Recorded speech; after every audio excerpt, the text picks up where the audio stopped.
My name is Ethan Davies, and I'm here today to talk to you all about overstimulation. When I was in high school and late middle school, there was one thing I loved to do, and that was to watch YouTube.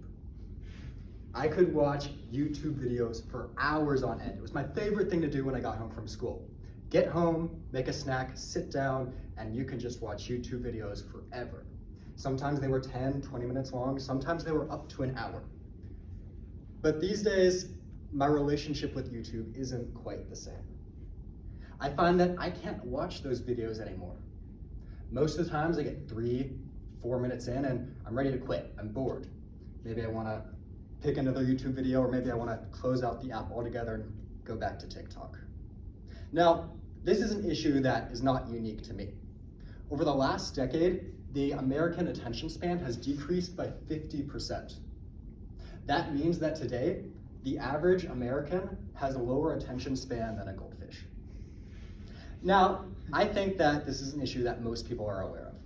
Most people realize that we're constantly being bored with these stimulants, and most people realize that their attention spans are smaller. We're all watching TikToks now with these short form contents. But overstimulation actually has a bigger problem, and I think it's one that is not addressed enough. About a year ago today, I was finishing up my NOLS course. And for those of you who don't know what NOLS is, NOLS stands for National Outdoor Leadership School.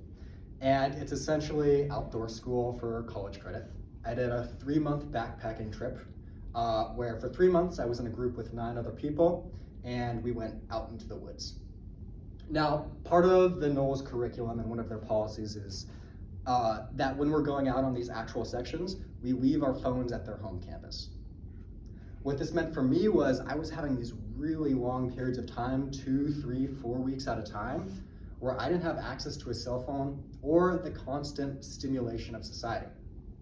And that's something I haven't had since I got a phone in like the 5th grade, the 6th grade. And so I went into this realizing that this was kind of gonna happen, and I thought, wow, I bet my attention span is gonna get so much better from this. I'm gonna come back and I'm gonna be able to read all these books and doing my homework and going to work for a long period of time. It's not gonna be hard, it'll be a piece of cake. My attention span is gonna be so much better. And that was true. I think my attention span did get better, but something else happened. When I got back, I noticed that all the things I was enjoying, all the things I like to do, all of a sudden, I was starting to like them a whole lot more. And that's because stimuli and our reactions to them, it acts like a tolerance. The more you're bombarded with different stimuli in your brain will build up a tolerance and you react less and less and less to them.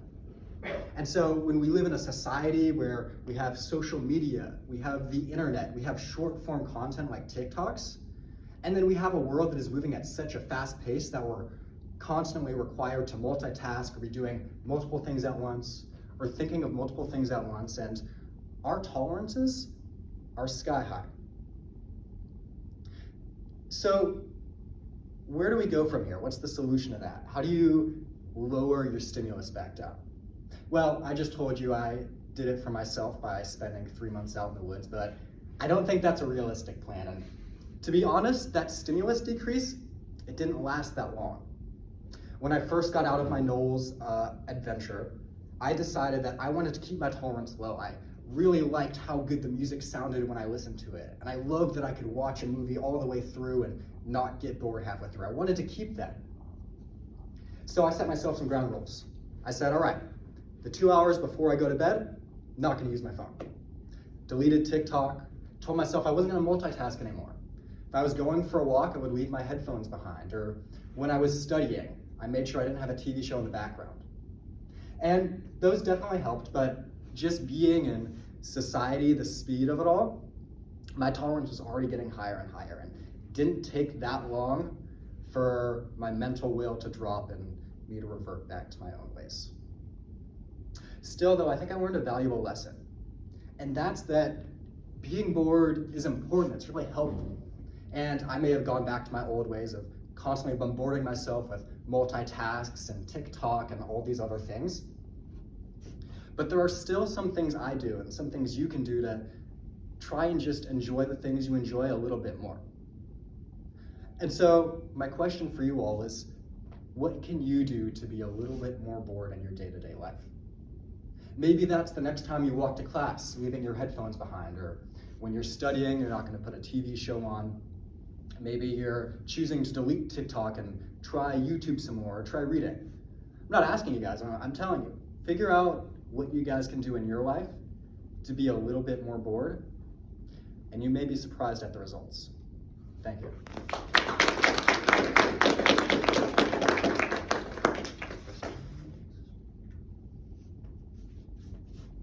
So what kind of like hobbies or activities do you feel like you fill your time with now that help you, I guess, keep your attention span high instead of reverting to TikTok or something that decreases? Sure. Well, a lot of it is intentionally trying to do things I enjoy less or spacing out. So a good example for me is I love music, and I'm one of those people who I have a favorite song and I will play it 10 times a day, 7 days a week for a month straight, and then I can't listen to it again. So one of the things that came out of this is like, all right, I had all these rules for myself and I broke them, but if I have a favorite song, maybe I'll try and go a couple days without listening it. Something like that, right? A lot of the time it's just fixing these, things we already do. Why should I go for a walk without my headphones? You get the stimulation of both like the music playing at the same time and listening with that, and like the walk going on at the same time, and so your brain's getting hit with like two at once. But does that augment the experience of my walk, having the music in a way? Absolutely. And I think focus, or not help me focus on it, but it does add to like the appreciation of nature. It's creating a mood. I think it absolutely does, and there's a time and a place for it, but I think if you're doing it too much, then it becomes a thing where what if the walk gets boring if you're not listening to music, right? Or you can't listen to music just by yourself without doing something else. So I think it's good to just a little here and there put in something else. Mm-hmm. To follow up there. Why is it bad that the walk without the music is boring? Like, what makes the walk without the music? Like, why is that? What if it is boring? Like, how? Right.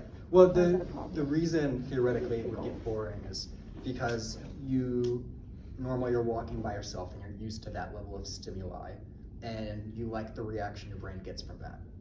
When you start walking and listening to music, now you have the stimulus of walking and the stimulus of the music. And like you said, the two enhance each other, but that means you have more going on in your brain. Your brain's getting hit with more waves. Mm-hmm. And so in comparison, right, you do that a lot. All of a sudden when you're just walking by yourself, it's not gonna feel like it was before. It's not gonna feel that same level of stimuli because you're used to walking and having that like additional layer on top. Does putting restrictions on overstimulating activities ever make you feel guilty when you succumb to them? For the first week, and then I was like, all right. Mm.